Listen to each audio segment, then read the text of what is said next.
Welcome to the Waterboy and Equipment Manager podcast. My name is Saif Basaria. My name is Shawan Samani. I'm Case Charania. I'm Nabil Hassan Ali. And joining I was us expecting today, the snipe. Right, yeah. And joining us today is at Rockets Insider on Twitter, Alykhan Bijani, who works for The Athletic and covers the Rockets. The intro could go on forever and ever. Alykhan, thanks for joining us, man. Really appreciate you coming back on the pod. No, thanks for having me on, guys, for episode number 2 of my return. It's funny. I come on a time where, I was supposed to come last week. I was going to tell the listener that. I was supposed to come last week. And then right when I was going to come, like a few hours before, we get word that James Harden gets traded to the Brooklyn Nets. So I had to make sure to come on. We can discuss the week after and all that led up to it. It's probably been one of the busiest, or probably the busiest time for me on the Rockets beat for the last few years. It's definitely been the busiest week.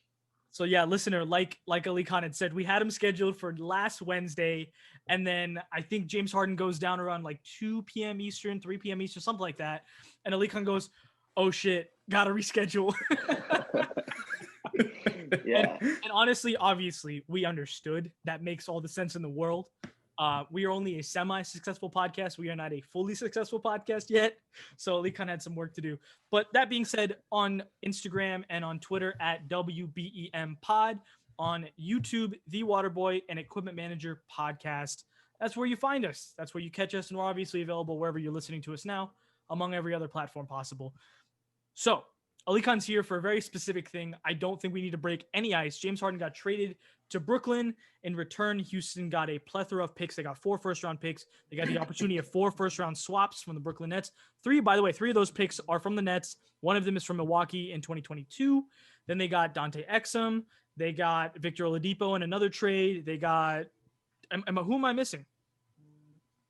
I think They got one more player I'm missing. Kurucs. Yeah, Rodians Kurucs. Thank you. And then Cleveland got Jared Allen and Taurean Prince. And Indiana got Karis LeVert, who right now is dealing with hopefully nothing serious. So obviously prayers out and shout out to him as a podcast, as Alykhan as well. I think I can say that pretty confidently. We hope that Karis LeVert gets well very soon. And honestly, damn lucky that it worked out the way it did, isn't it? 100%. Yeah, right. It was like that. Imagine if that never got caught. Imagine if he never got traded. I mean, who knows? This could have turned into God knows what. And, they say God works in mysterious ways, and that's just one of the mysterious ways, I guess. So, I mean, thankful for Karis and thankful for this trade, man. It was insanely interesting. Listener, I hope you listened to our episode last week when we had Rahil and Asad on, lifelong and semi-lifelong Houston fans, to discuss their perspective. Now we're going to talk about, obviously. Asad's a fake fan. Asad's a big fan. I didn't mean that in a shade way. I meant that in Asad's obviously been a fan a little bit shorter a time than Rahil has because he was born and raised in Houston. Caveat for our listeners, Asad's one of my best friends, so I can say that. Yeah. He's only kind of a fan. He came when James Harden was already here, so whatever. Nah, he's more of a Rockets fan than he's a Hawks fan. So if any of you Atlanta people listening who know us, he's a fake Atlanta Hawks fan. You got to call him out on that stuff. So Always, what we know now is if the Hawks get good, Asad, I don't want to hear nothing from you. You left us in time of need. Okay. No, it's okay. Alykhan will now become Hawks insider instead of Rockets. Oh, bro. Insider. I've actually watched a lot of Hawks games this season, so. Yeah, well, you're the only one because the rest of us get fucked over by regional sports networks and can't watch the games at home. Okay, the Atlanta Hawks can't watch, or the Atlanta City can't watch the Atlanta Hawks. Exactly. Wait, no way. So do y'all use like Reddit or something? Yeah, we have to. No. What do you mean? No, I don't break laws, bro. Yeah, what? we do not endorse the breaking of any laws. Look, state or Allegedly, federal. I have a fire stick. Exactly. See, we have to use the word allegedly on this pod. We allegedly watched the Hawks. I didn't mean Reddit stream. I don't know who said Reddit streams. I meant like Reddit. You read off the comments. That's what I meant. Sure. Bro, I follow the live game insinuating ticker on the something. NBA Watch a subreddit. game by reading the comments. Alykhan, you're good at your job. You're not good at this. Don't do this, please. Anyway, let's get started. Obviously, we've broken down the trade for you last week. We don't have to necessarily do all of that. I think Alykhan has done that very well on The Athletic, as well as his Twitter. He's got articles up. I'm sure a plethora of them. Alykhan, do you want to plug something before we get started here? I know you actually just published an article yesterday. Yeah. So I've been working with my colleague Kelly on the whole James Harden situation. So we have a lot there. Kelly even put out a timeline perspective of exactly what happened with Inside Scoop into the locker room situation and everything. But I just put out a Victor Oladipo story that I've been working on. getting in contact with his previous coaches and teammates as well. So feel free to read that if you want to learn more about Oladipo and his long-term fit potentially with the Rockets franchise. Absolutely. I mean, we're going to get to that actually later in the podcast. I do want to talk about the future, but let's quickly take a turn and talk about the past. The James Harden deal, seemingly, at least from the outside looking in from us on the podcast that don't necessarily have the inside scoop as you do, seemed like Philadelphia was damn near done. And those comments the night of the Lakers loss in game 2, a little over a week ago, I believe it was last Tuesday, when James Harden talked about not wanting to be here anymore and less words than he said. But that's basically the premise of that comment. Your takeaway, at least from us, was, hey, the deal's going to be done soon. Philly seemed like it was going to be done. And then all of a sudden, Brooklyn Nets came in what seemingly was the 11th hour, and he ended up in Brooklyn. Can you give us some inside scoop on what exactly happened there? And then also talk to me if any other team had dipped their toe or even in serious conversations with James Harden that wasn't Brooklyn and maybe backed out for whatever reason. Yeah, there are a lot of teams across the league who checked in and had a flyer on the conversation. But let's primarily focus on those that were reported out there as well, but also that were more serious. Mm-hmm. Miami tapped in, Boston tapped in, not New Jersey, Brooklyn tapped in, and Philadelphia. And obviously the commonality between all four are what they're Eastern Conference teams. Mm-hmm. They're trying to get past the Milwaukee Bucks in the conference to get to the finals. Philadelphia had something that the Rockets wanted. A young cornerstone franchise player who can kind of take the reins from James Harden after he leaves, and the Rockets can build around him and hopefully get some younger players and draft assets. They really liked Tyrese Maxey. They really liked Matisse Thybulle, and they were interested in those guys as well. Now, that being said, really Tyrese Maxey too. Yeah. No, and Maxey's a great young talent. He's played really well for them. And I think the Rockets here with Steven Sass, somebody who's worked well with guards and just primary facilitators, really thought that Maxey could do well in the system here as well. But when you look across the board, the concept of flexibility is important, right? Because look at the league as a whole. Every year, let's look at the league from 2018 to now 2020, 2021. Just the league across the board has completely changed. You have players who we would have never expected to play for the teams they're playing for right now. The landscape of the league changes year by year. Now, when you have that flexibility, the currency of a first-round pick is great in that way, because as long as you have it, it's like a mystery box. Like, you don't know what it is, but you're always positive towards it. And that's the case in this. When you have draft swaps and picks until the 2026, 2027 season, that gives you a lot of flexibility to be able to get potential stars. And then even on in the future, the Nets, that's going to be a very old James Harden. That's going to be a very old Kevin Durant. That's going to be a very old Kyrie Irving. We do not know where they're going to be at that time. So the Rockets having the option to use those draft swaps and to get their first round picks is going to be huge for them to have that flexibility in case they have a star or have other players they can build around and say, hey, you know what? We can add in other players as well. That was the biggest thing for the Rockets. And when you added that fourth pick in, and when you added that 4 draft swaps, all unprotected, by the way, once they became all unprotected, that's when Brooklyn was definitively in the lead. And when that happens, you just give yourself a lot of flexibility to make those potential changes. I don't know if they're going to be, buyers or sellers in this trade market. It remains to be seen. It kind of depends on how this team gels over the next few weeks. But they will definitely be buyers when it comes to their trade exception they got in that trade. They have a $10.5 or $6 million trade exception. They're going to be using that in multiple ways. One, we're talking about currently the Rockets, correct? Currently the Rockets. Adding a talent that can be used towards bolstering their chances at making a play-in spot potentially. Because right now they're a little bit out of the playoff spot just because of all the injuries and stuff they've been dealing with. But that trade exception allows them to add in a contract and potentially get back an asset as well. That's a great thing to have if you're Rafael Stone, that you can bring in a contract, but also hopefully get a first-round pick out of it as well. Then you always also have Victor Oladipo's an expiring deal. You have Eric Gordon, who has 2 years left. You have PG Tucker's on an expiring deal. All 3 of those guys are commodities around the league. And people and teams across the league have tapped into the Rockets to ask, what is the availability on 3 of those as well? So I think the Rockets are definitely not done yet making trades, but this was a big step forward for them. Losing the James Harden era, losing that continuous title contention they had, but getting back that flexibility to now have chips necessary if they want to cash in fully to somebody or a player or to a draft stock, they can do so. So let's reel it back. I wanted to go into Houston's future, and I think you just did there, and that's really, really helpful.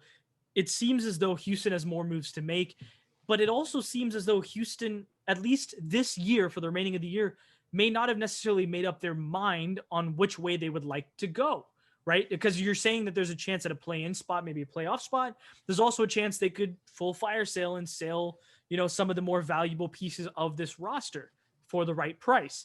So is that accurate? Houston has not necessarily made up their mind on which way they'd like to finish out the rest of the season. I don't think they know yet because they don't have John Wall healthy. He's going to come back earliest next week. Daniel House has been dealing not only with self-isolation, but he's also had a back problem, right? And so you have that going on. So you have all these things that the Rockets haven't been able to have a full rotation. They haven't been able to have their best, potentially second best player play games and gel with Victor Oladipo and Christian Wood in practice. The lack of practice time in the pandemic with the schedule, all these things are going against the Rockets. But that being said, they have the talent necessary to make a run in the playoffs. They believe they're talented. They believe they can play with that chip on the shoulder.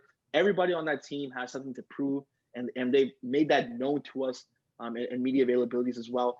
So I'm not dismissing the Rockets just yet. They can go on a 5-game winning streak and go from 4-8 to 9-8 and find themselves back in that 7, 6, 5 seed conversation. Sure. But it's all it's going to take is them getting healthy and being able to gel again and see what happens. So funny enough, we actually saw, I believe you tweeted out not that long ago at Rockets Insider, by the way, on Twitter. You said yourself quoted from Steven Silas that it seems like John Wall is looking to come back next week, it looks like. So he might miss the remainder of this week, probably the weekend, and then maybe next week things look okay for John Wall to come back in the fold here. Yeah, he's essentially going to miss the game against the Suns. He would have missed the game against the Suns. He's going to miss the game against the Mavericks and Pistons on a back-to-back on the road. There's no need for him to travel, especially since he's still rehabbing. But next week, it gives them a chance for him to come back against the Wizards. So let's see. We'll see about that. Let's reel it back now, back to the original question, talking about the trade packages. You spoke on the ones that seriously at least had some version of a serious conversation, being Philly, Miami, Brooklyn, and Boston, right? Besides Brooklyn, in which the deal was actually done, obviously, how serious did the rest of these conversations go? And maybe potentially what was the issue with the stall out? Why did Miami not get him? Or why did Philly not get him? Or even Boston not get him? What was kind of the differentiator? And was it just that they overvalued, maybe not overvalued, but they very highly valued the first round pick? Well, as soon as the Rockets potentially had in this case, if you time the 4 swaps, you essentially have a chance to get 8 first rounders, very high or very valuable first rounders. And I think that kind of just blows them away. And in return, you get back somebody of Victor Oladipo's potential, who they want to be able to explore and see if he is a long-term fit here. Steven Silas is very excited about him. He's as soon as a trade was made, he was spending a lot of time talking to his contacts around the league, trying to gather information about how Oladipo is, his strengths, and all these things like that. He watched a lot of film. Oladipo is excited as well. I think he wants to take on the personality of this team. And coming into a contract here, Oladipo is clearly motivated to show that he's still a great player and somebody who can be a great piece for a franchise as a cornerstone as well. But, when it comes to those different teams, the Nets with that package, it's really hard to top. Philadelphia was there. They were serious. And Daryl Morey was serious. They really wanted James Harden. They did put Ben Simmons on the table. But at the end of the day, is that Ben Simmons package better than what Brooklyn was offering in terms of the picks, the versatility, and getting back a guy like Victor Oladipo to see if he can be a cornerstone for you for the next few seasons? I think in terms of that perspective, you take the Brooklyn deal if you're the Rockets and see what happens there. Boston's package, there were initial conversations around certain players, Miami as well. But ultimately, those two did not go as far as the conversations with the Sixers and the Nets. So, Alykhan, I actually have a quick question, if you don't mind. We talk about how you personally as well think that Brooklyn was the best option out of all of them with the way the Rockets' direction, or at least where they want to go for the most part. My question is, with Victor Oladipo being 28 years old, I think I read an article today where they said that they could see Victor Oladipo being a part of the future of the Rockets, right? At 28 years, we've got hopefully 10 years if he's amazing. He continues to go back to older Victor Oladipo. We'll probably get 8 to 10 years out of Victor Oladipo. If not, his career is a little bit shorter. What do you see with what do you see them doing with Victor Oladipo in terms of do they trade him away if he has a couple good seasons in Houston? Do they actually keep him for the long run? And maybe if there's a younger talent that comes into Houston and they develop him, where do you feel Houston is landing on Victor Oladipo in that regard? Yeah, that's a terrific question, and I'll just tell you exactly what I put in my story and what I've heard myself is that they see it as a potential long-term fit. They just don't know yet exactly what that fit is, right? They're having to learn, can he and John Wall play together? John Wall still has 3 seasons left on his contract. He's not going to get rid of that contract anytime soon. So you have John Wall here in Houston. You need to have somebody play alongside John Wall, complement him and everybody else on the team, Christian Wood as well, who's locked in for 2 other additional seasons after this. So that being said, I think you want to give Victor Oladipo a chance and see, can he get back to what he was with Indiana when they were a great 4 seed, by the way, and give him a complementary unit that the Rockets have with Eric Gordon, all these young guys who are playing so well together, Mason Jones, Jay Sean Tate as well. I mean, they are very excited for the potential this team has in terms of depth. They just need that time to be able to gel and understand, can they play the style of offense Steven Silas wants? Also, defensively, can they play with that versatility? We're seeing a lot of zone, trapping, blitzing, drop coverage. Basically, every defense that you can throw out there from the kitchen sink perspective, they're doing that because Silas really does believe in versatility. And Oladipo, as a great two-way player, gives you that option of versatility because of how good he is. He can be a game wrecker on both ends in terms of what the Rockets people tell me. And so I think we just need the time to be able to see how well they fit for, I think even then, for them to be able to come out and say, hey, we see Oladipo here for a long term, because I think they don't even know what this team can be just yet because they haven't even had practice where everybody is together. But that's a great question. They do think it's a long-term fit, but like I said, remains to be seen.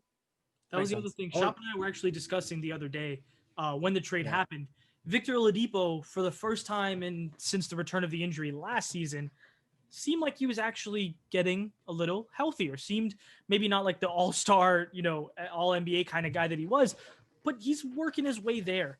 How do they feel about his health as it stands now? And is there a long way to go for him to get back to that level, or is he even a prospect? Obviously, it's kind of hard to tell. He's only been there for a couple of days. He's only played 1 game with him so far. So obviously, maybe you don't know everything you need to know, but what are their thoughts on Victor Oladipo's health as it currently stands, and maybe where he could be as far as his old self? He looks explosive. There's a couple things that when somebody comes back from an injury, you start looking at in terms of how they're jumping, especially a leg injury. When you have a tendon injury, you want to see, are you comfortable jumping off that right leg? And I'm seeing him still very comfortable jumping off that left leg more than that right leg right now. So that would be a question I want to ask him, is how comfortable is he using both of his feet? He has been explosive. I think his speed is there, and I was very surprised to see how fast he is. And I think when I see him in person, because they've been on the road so much, I haven't seen him in person yet. I'm based on conversations with others, they are also happy with the way he's looking, especially in transition, pushing the pace and playing the way that the Steven Silas wants him to play. They think that, the way he played with Indiana this season, the way the Rockets want to play him, he can go back to his athletic version in that season where he was traded to Indiana, that first season when he was scoring a lot, out in transition a lot, going into isolation a lot. They want to be able to use him with those strengths here in Houston as well. And he's looked great. I think for me, the number one thing for him health-wise to look at is, can he play 35 to 38 minutes a night?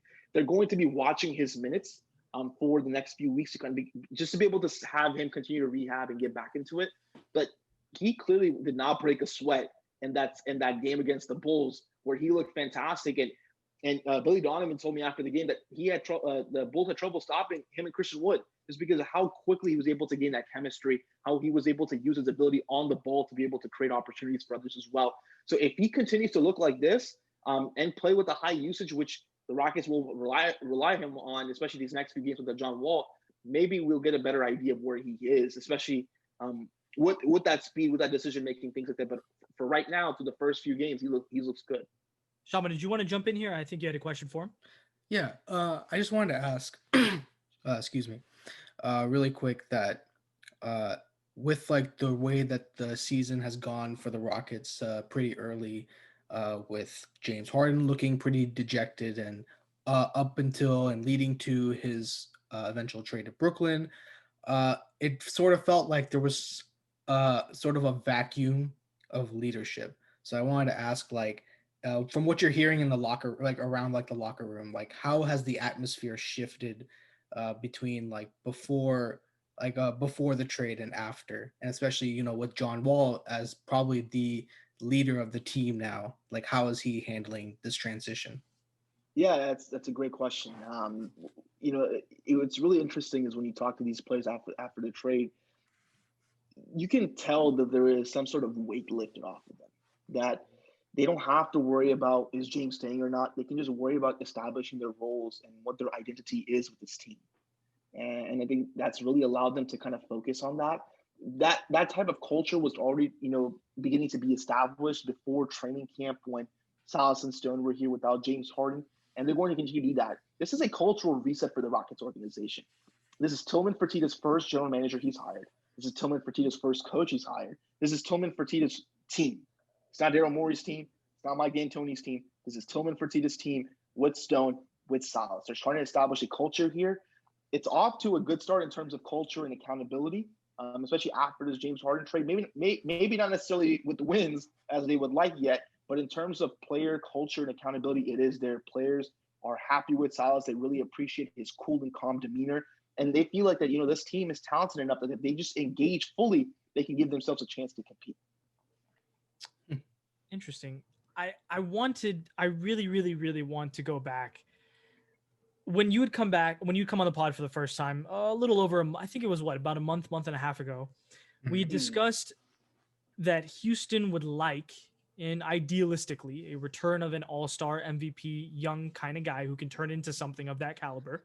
I believe the words were young cornerstone piece. Cornerstone piece. Thank you. Yes, young cornerstone piece, right? And first round picks. Those and obviously other players if needed. It is arguable, at least by me, right, that they did not necessarily get a young cornerstone piece here. Even Victor Oladipo, as good as he is 28, as Nabila discussed earlier in the podcast. Yeah. So they didn't necessarily get a young cornerstone piece, but they did get a bunch of first round picks.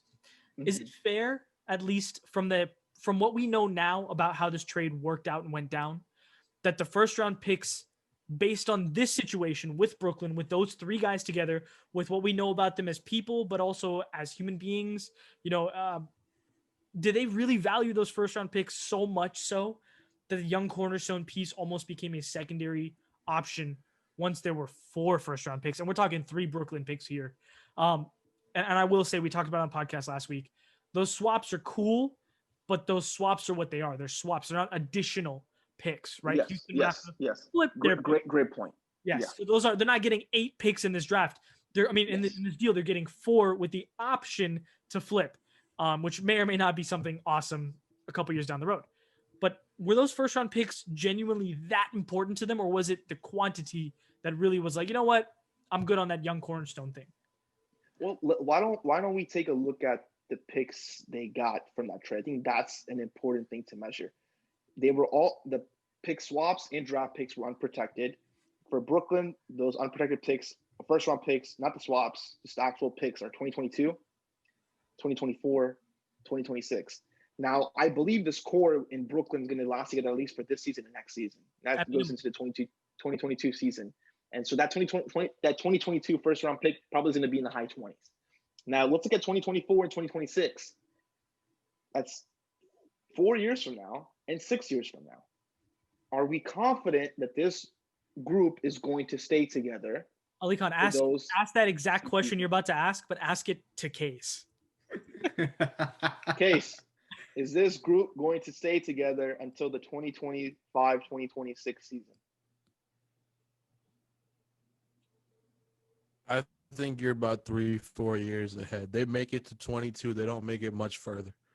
You heard it here first. Breaking news. Case broke it. Mountain No, sorry. You were on it. What are your sources, bro? My sources right here. I got James Harden, Kevin Durant, Kyrie Irving. You found Kyrie? My God, Kyrie. Hey, you know what? Yeah, look, he's on Zoom right now. Kyrie looks all right tonight. He's got 30 points with about a minute left in the tie game in Cleveland as we speak. That's pretty awesome.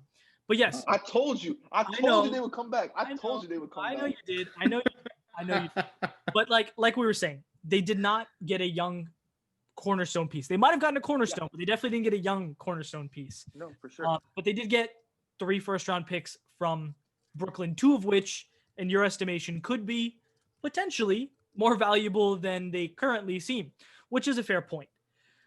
But this was in my mind on Saturday when we spoke with Rafael Stone, the Rockets general manager, and I asked him, has the new? I mean, it's not been new, but especially more in recent years, star players on multi-year contracts asking to be traded. Does that affect your calculus as a GM when you're doing roster construction? I asked him that question because I was interested in seeing, because the Rockets at this point will be buyers, especially with those four first-round picks. They'll look to cash in to getting a star if they can. Hopefully. And his answer was really interesting. He said, no, just the public perception has changed more than anything else in the roster construction. I think that's really interesting is that break that down for us.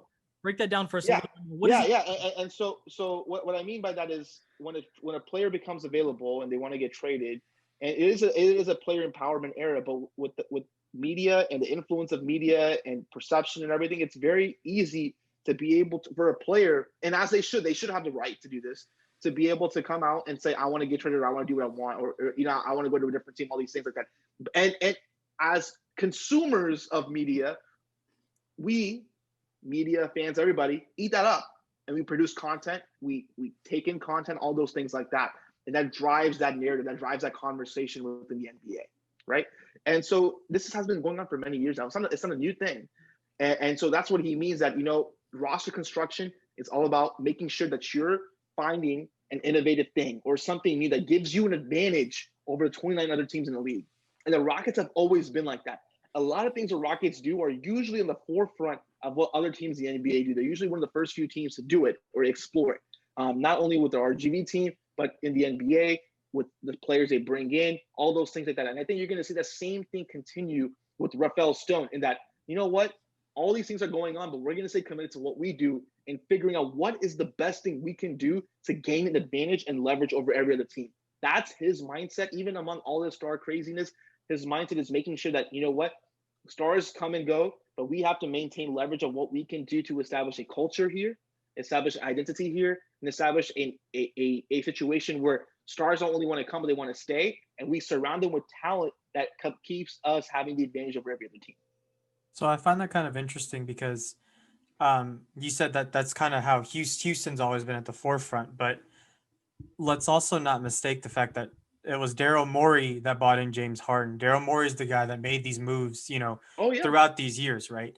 So do you have the feeling that Houston has learned a lot from Daryl Morey and said, we can continue this without him? Stone's our guy now, and he can continue doing what we've done for the past, almost 10 years now. Stone's been in the organization for well over a decade with Daryl. He's built a relationship with Tad Brown, the CEO, with Tillman Fertitta now as well. They have multiple guys in the front office who are continuing their time here with the Rockets for the last 10 to 15 years as well. So this structure is very much in place compared to where it was previously before and after Daryl Morey left. And so that concept of always looking to find something new is still there. The Rockets have hired a lot of smart people. Those types of hires don't really get announced, but they've hired a lot of smart people to help with scouting, to help with team development, and all those things like that, because they want to, like you said, like we both said, give their team an advantage over the other 29 teams in the league to help them stand out. And especially right now without a star, when you get a star back, you want to give them the environment to flourish. And they want their role players and everybody right now to flourish as well, because once they get a superstar again, or maybe they have one on the roster already, one of them can blossom into one. They want to have that culture in place where it can continue to provide them with the advantage over other teams. Okay. That's interesting. I think I'm in a pretty good place to wrap up the Houston talk.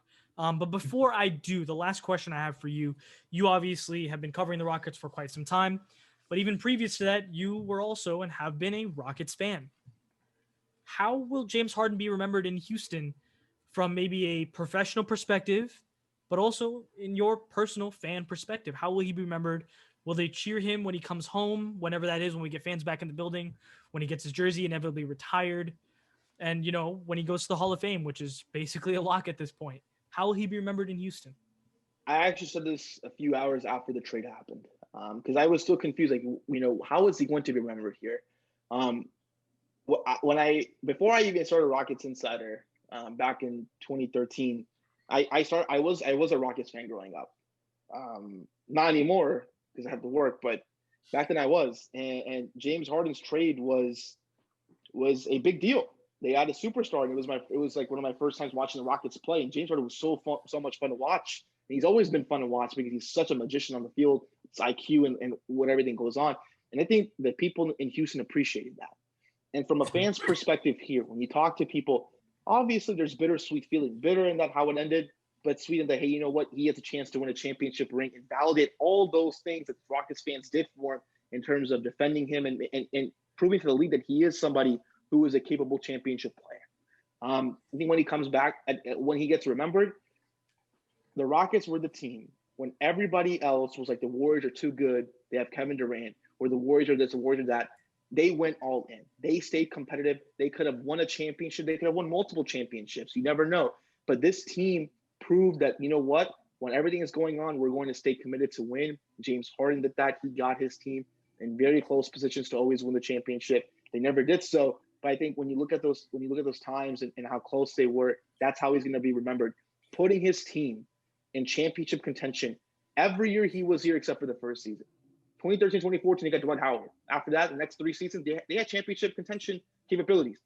James Harden playing with Eric Gordon, Ryan Anderson that first season. They were the number 1 seed. People forget that. They played the Spurs and they lost in 6 games. But they were a championship contender who could have possibly been the Warriors. They come back at Chris Paul, had championship contention. The following year, James Harden unguardable tour, championship contention.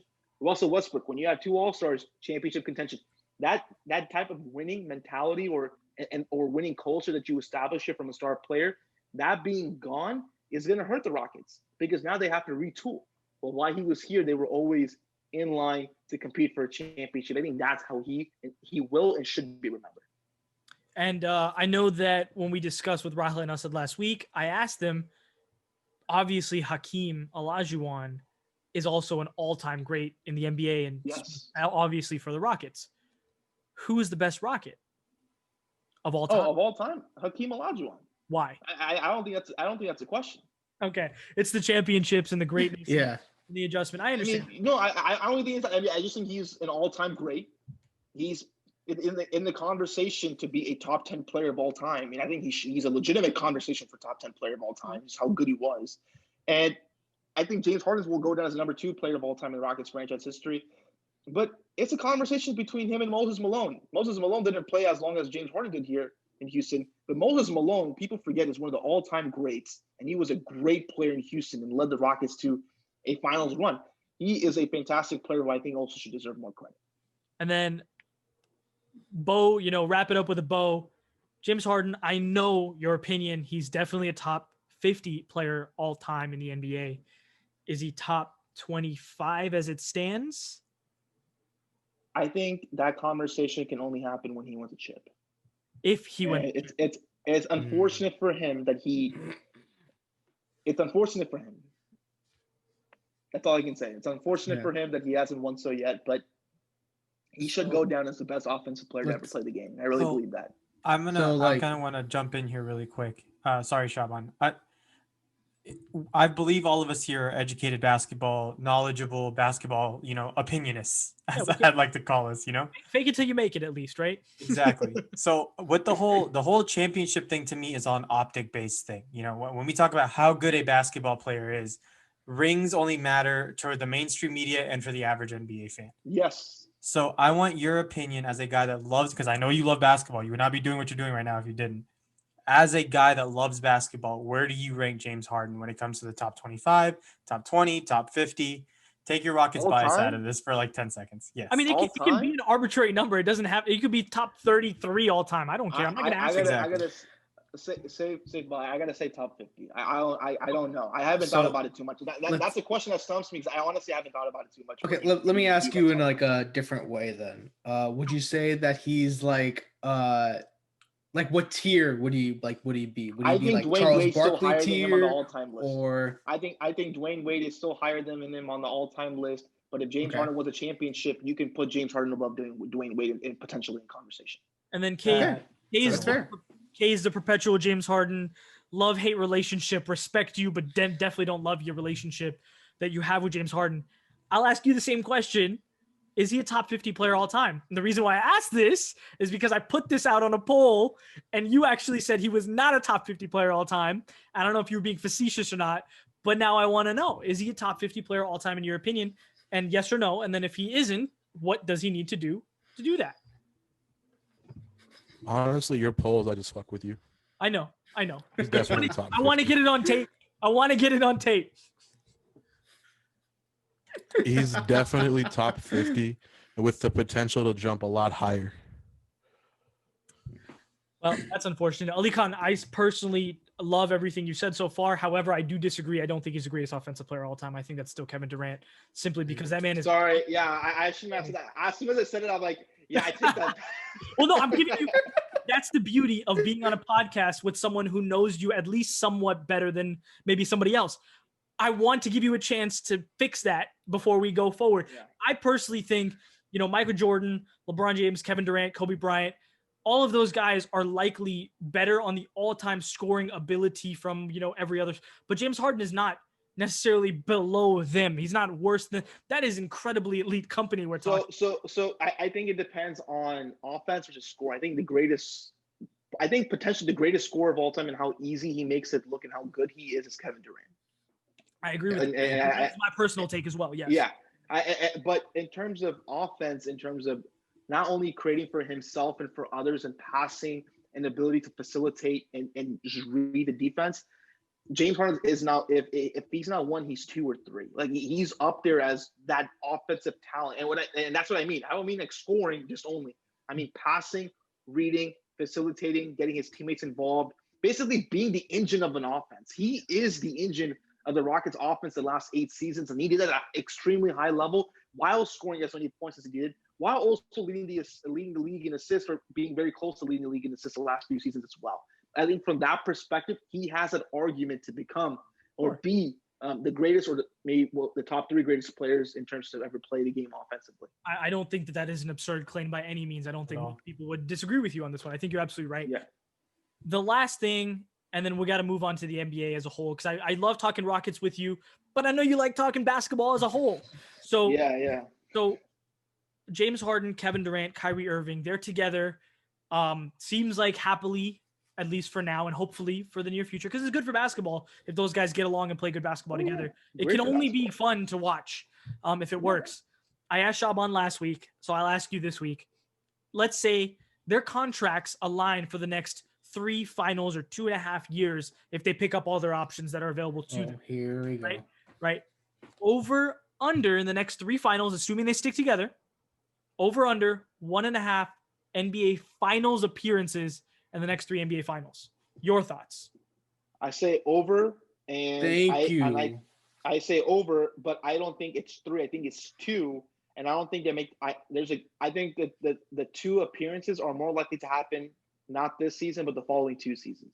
Okay, because their roster still needs a little bit of work defensively. I think right now Milwaukee is in better position to get to the finals than they are. But I always say that and I get wrong in the playoffs, so I'm not going to say anything.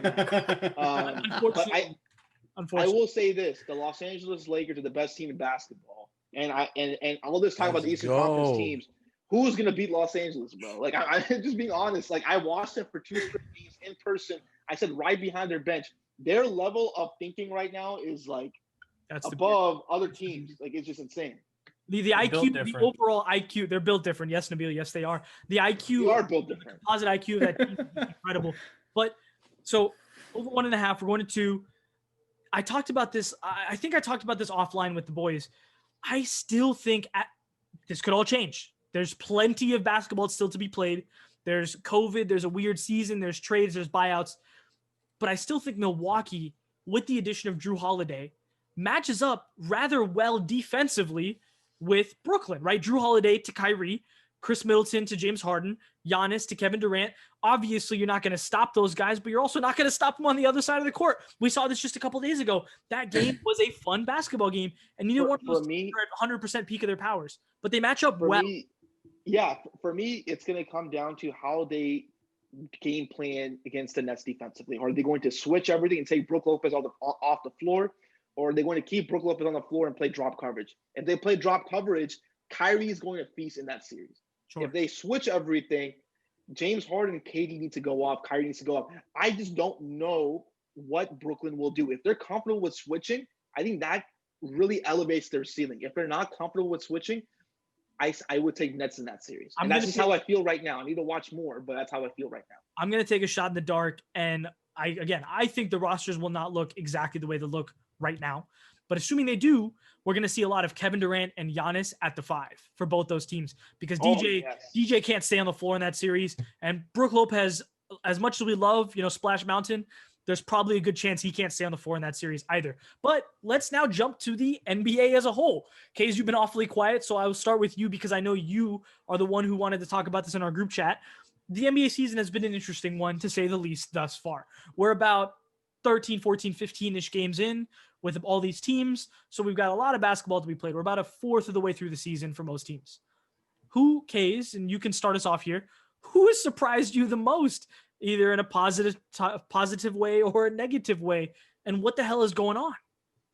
And why is it the Toronto Raptors? No, I'm just kidding. But really, what the hell with they're half of my statement. Well, I know you wanted to talk about specifically, if I remember correctly, you wanted to talk about Toronto and Washington. But talk to me about who's and Miami most and what the hell is going on with that whole situation.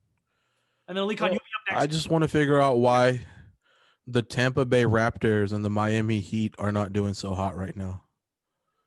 I don't understand it. Tampa had a good team coming in. They revamped last year. Don't call them Tampa. Don't call them Tampa. You're confusing the Tampa shit out of Bay. listeners. Tampa Bay or Tampa Bay? It's Tampa. Toronto Bay Raptors. Toronto Bay. I'll do that. Toronto Bay.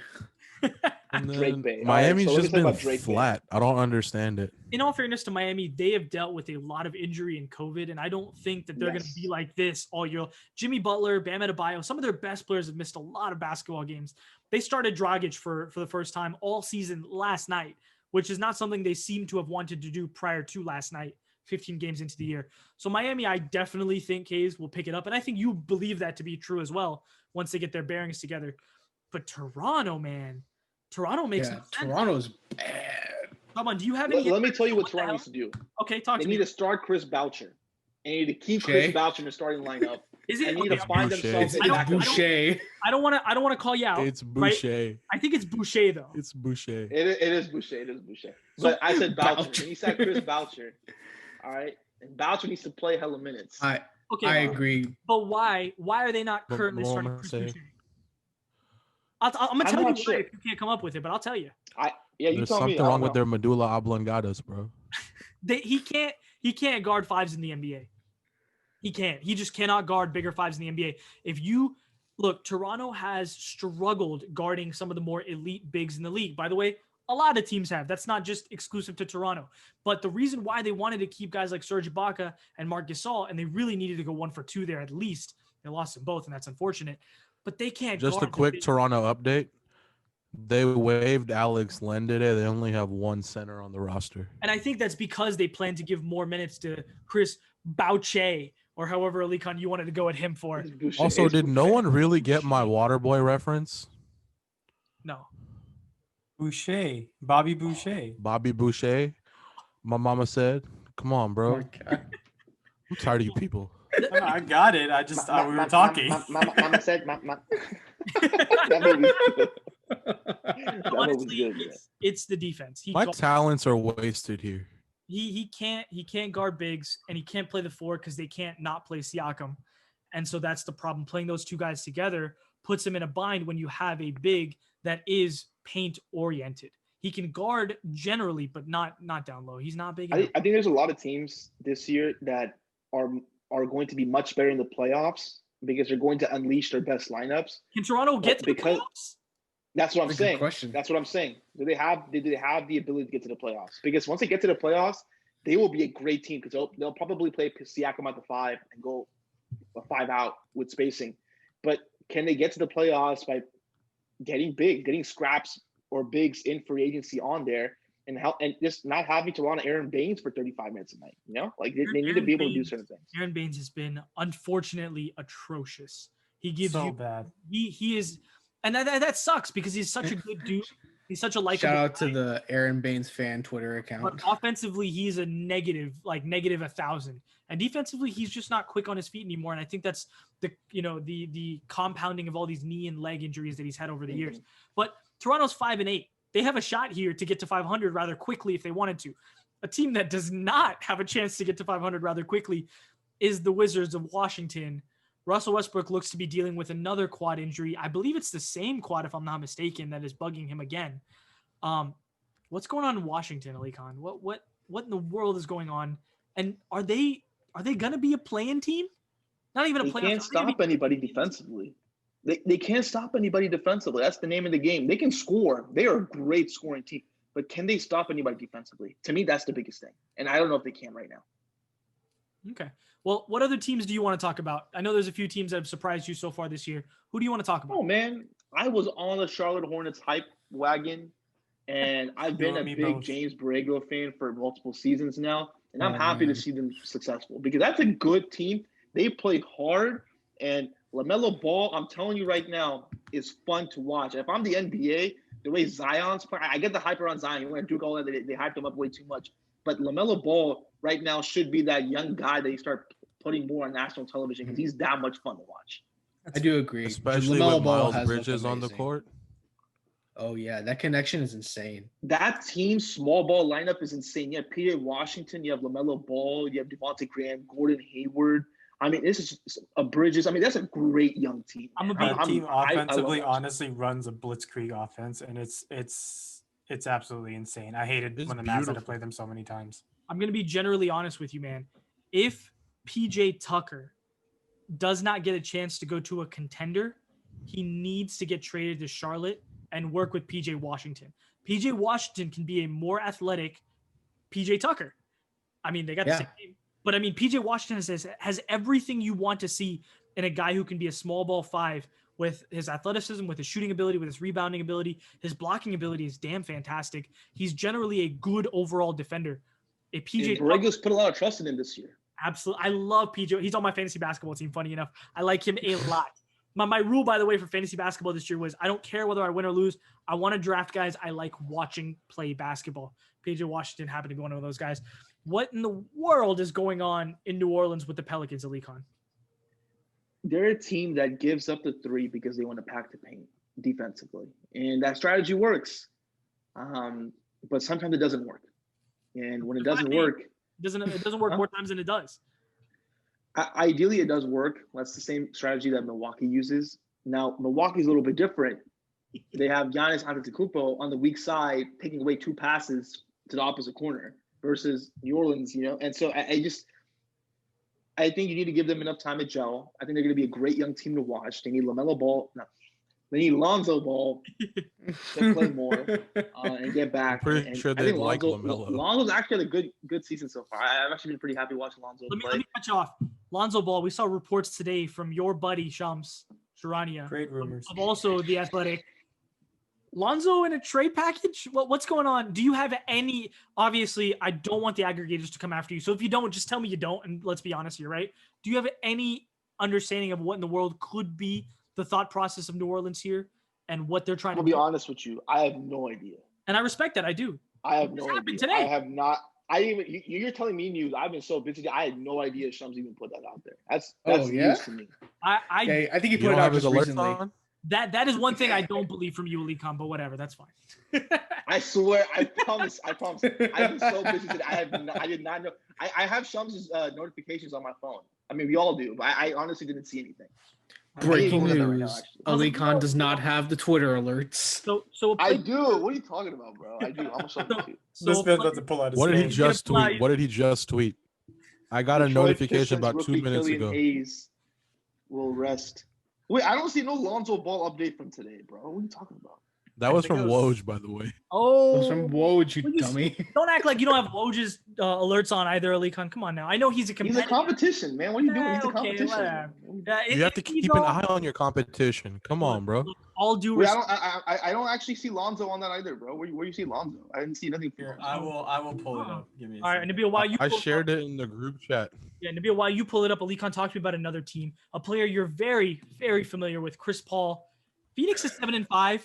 They obviously had some COVID issues and missed a couple of games, so they're still getting their bearings under them. But they were one of the best defensive basketball teams to start the year. Is this sustainable? And do you genuinely, right now they're number 4 in the West. Do you think they can actually finish in the top 4 with home field advantage? I think they can finish in the top 4. And for me, they need to be able to get better depth in terms of their paint protection. It doesn't have to be a 5, doesn't have to be anything like that, but they just need to be able to better protect that paint. They're a great defensive team, and you know that goes into Chris Paul's leadership, but also Monty Williams, the head coach, and that staff that they have there. But they need to just be able to be a better paint team. I think one thing about these top 3 other teams in the Western Conference, let's look at them. The Lakers, great paint scoring team. Clippers, great paint scoring team. Nuggets, great paint scoring team. I mean, you have a lot of great. Nuggets are 7-7 and outside the playoffs as we speak right now. I think the Nuggets are the 3rd best team in the West. I think the Nuggets are the 3rd best team in the West. So I'm looking at the 3 best teams right now in the Western Conference for me. That's why. But that being said, you know, we have to look at the paint protection, and they have to get much better at that. Okay. And then last but not least, the most confusing team in the NBA, in my personal opinion, but one of the best coach teams in the NBA, the Greg Popovich-led San Antonio Spurs are currently 8-6 and 5th in the West. Is this sustainable? And if so, how? Why? No. What? A direct quote from our group chat on Monday. Yo, the Spurs are insane. Okay, so the Spurs are insane, but can I point out something very quickly? Patty Mills this season. What is Patty Mills shooting from 3 this season, guys? 63%. 100%. 50%. You're not that far off, and neither is Shaban. What's the number? You tell me. 45.7% from 3 on 6.7 attempts per game. Off. What are you talking there it is. about? I think I remember seeing the stat like somewhere. That is 45% point from 3. Right? Okay, hold on. I just had it Isn't pulled up. Caruso I didn't above think we'd be able 50? to talk about this. We're talking about Patty Mills, bro. AC fresh, baby. Okay, so before we wrap up today, the NBA season, a fourth of the way in, so we got to do awards season, right? Alykhan, I don't know when we're going to have you back. Hopefully rather around the 50% mark of the season. But right now, who do you think, and again, I'm not saying you got to pick one. You could talk about a couple of guys. It's more of a shoot back and forth. Who's the MVP of the league thus far? A couple of guys that have really stood out. I want to make a correction. Yeah, but before I want to make a correction what I previously said about the Suns. Not defensively, I meant offensively. That's fair. Yeah. DeAndre Ayton is kind of wonky. I apologize there. I want them to score more in the paint versus some of these teams. But with the Suns, before you keep going, I really want to see times where it's like Chris Paul and Ayton, and they just play the 1-2 kind of thing between each other. They have enough shooters. They need to spread it out there. Of course, they have enough shooters. Take away the space. Yeah, Shaban's constant criticism of DeAndre Ayton last year was that man never gets to the free throw line, and that hasn't changed. Absolutely not. He's more than happy to settle for a jumper than he is to go and actually get banged on. And take contact. He needs to take contact. He literally runs away from it, by the way. He doesn't just not take it. He literally runs away from it. And whatever. He's a fine jump shooter. He can he has a nice little post move. That post fade away. Wait, man, come on, pause. I need you to just update everyone right now. The Brooklyn Nets Cleveland Cavalier game is now going to double overtime, tied at 127. Jesus Christ. 127, by the way. There's no defense being played in this game. Well, we knew that. They need help on defense. But yes. Hold on. How many points does Andre Drummond have? Oh, a million. 64. 64. I can check. No, he's got 13. He's got 13. Oh, just kidding. How many rebounds? How many 7 total. What? Yeah. Who is Cleveland's leading scorer, guys? Please say Jared Allen. Colin Sexton with 27. Chetty Osman. Chetty Osman has 25. Chetty Osman has 25. Chetty Osman has 25. But anyway, this is going to be old news by the time the listener actually gets to listen to this podcast. So let's move on. Shaban, you were making a point about the Phoenix Suns, and then Alykhan, MVP talk. Yeah.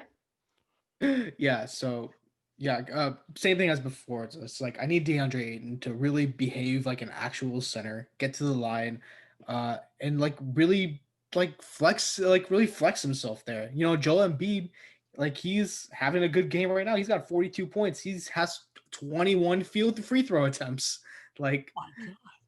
Yeah, Joel Embiid went off in this game, by the way.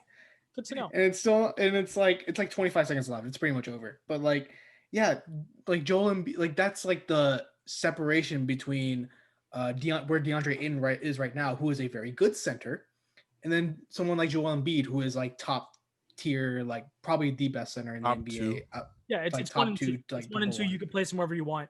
Yeah. Yeah, DeAndre Ayton's built like the freaking admiral of the 90s, and yet doesn't play anything like it, and that's unfortunate. Exactly. Hopefully Chris Paul can bring that out of him. But anyway, MVP talk, Ali Khan. Who are some guys that have really stuck out to you that feel at least 15 games into the season could be the MVP frontrunners here? LeBron, KD, Joel. Okay, simple. Now, of those three guys, AD a little bit in there too. I'm sorry, what'd you say? Anthony Davis maybe right now as well. Anthony has disappointed me a little bit this season. They're cruising, bro. They just cruising. Honestly, they're That's what I honestly think cruising. That's what it is. You know what I'm saying? Like to me, as That a just Laker, makes me angry though. but saying as a Laker fan, but then also a basketball fan, I want to see LeBron and AD at their peak of their powers. But I also have to understand that they already know what they're capable of, and so night in and night out, it might not happen. But they're still the best team in the NBA. So what the fuck am I complaining for? My bad. But look, you said LeBron, Kevin Durant, and Joel Embiid. Of those three guys, who is the most likely to fall out of that top three? KD. Why? Because he has James and Kyrie in that narrative conversation. Even though narrative should not be ever included in a conversation, unfortunately it is. And so It matters. I will say it for that reason. But Joel, I think right now is playing the best basketball of his career. He's been absolutely dominant on both ends. Can he And it sustain may it? not reflect. Can he sustain this? That's the thing. That's the question. I think he can, just because of how that team is constructed. I think he can. They're going to rely on him a lot. Okay. All right. Next, Rookie of the Year. You talked about LaMelo. Is LaMelo the front runner in your opinion? Is there anybody else that's impressed you so far? I mean, that's the question for you guys. Has anybody else impressed you to a point where you think they're Rookie of the Year? No, I think LaMelo is No. running away with Yeah, it. I Literally, think LaMelo LaMelo is pretty leads far away. rookies in every single category, and he doesn't even start. Okay. So You know what's so annoying about the sorry save really quick that really annoys me is James Wiseman has come on the court and he's shown flashes of absolute brilliance, but he cannot consistently put it up for multiple games. And it's absolutely frustrating watching him. And Steph said it best, he's going to develop into a player. This is just his first year. But as of right now, I'm just James Wiseman, please do better. I think James Wiseman has a shot to have the best career of all these guys, having Draymond as a mentor on defense and having that team, the construct, the culture of Golden State. I like what he's done. I am a little disappointed because his over under every game is 10 or 10 and a half, and I take it and it pushes every goddamn game. Allegedly. Whatever. Allegedly. Yes, allegedly. So- Thank you, Case. I appreciate you. So protecting my I'm gonna point. do you guys one better, and I'm gonna to bring Wait, up wait, some. let me finish real quick. So, Yeah. LaMelo, I agree with you as a front runner, and there's likely not somebody who has been so good to displace. Jason Tate, bro. He put his head down immediately. Alykhan, you look when the aggregators come after you for talking trash about your own homie. That's not on me because I didn't say it. You brought this on yourself. The first time Ali Khan's allowed in the locker room and Jason Tate sees him, he's like, bro, get the fuck out of my face. Alykhan's gonna be like, so I have a question. Jason Tate's like, yeah, I do too. What were you doing? Fuck you. at MM Pod, huh? Why are you saying my name?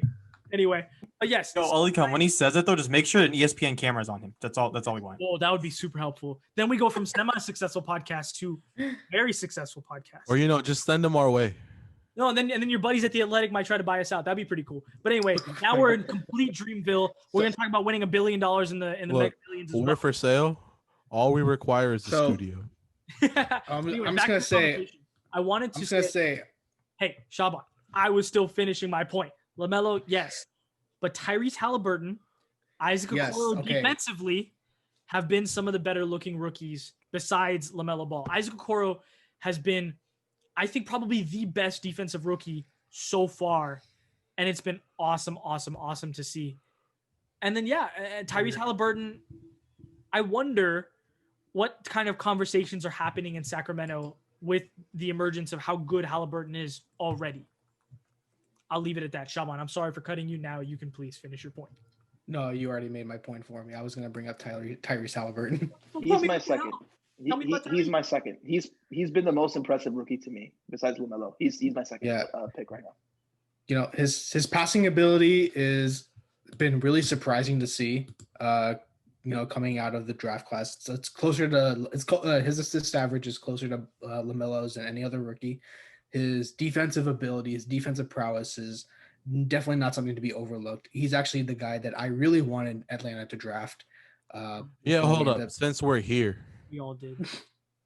Atlanta, what the fuck, bro? We don't gotta discuss it, bro. We don't have to discuss it. Alykhan's here, bro. We're Everyone talking had Hawks Halliburton basketball. at 6.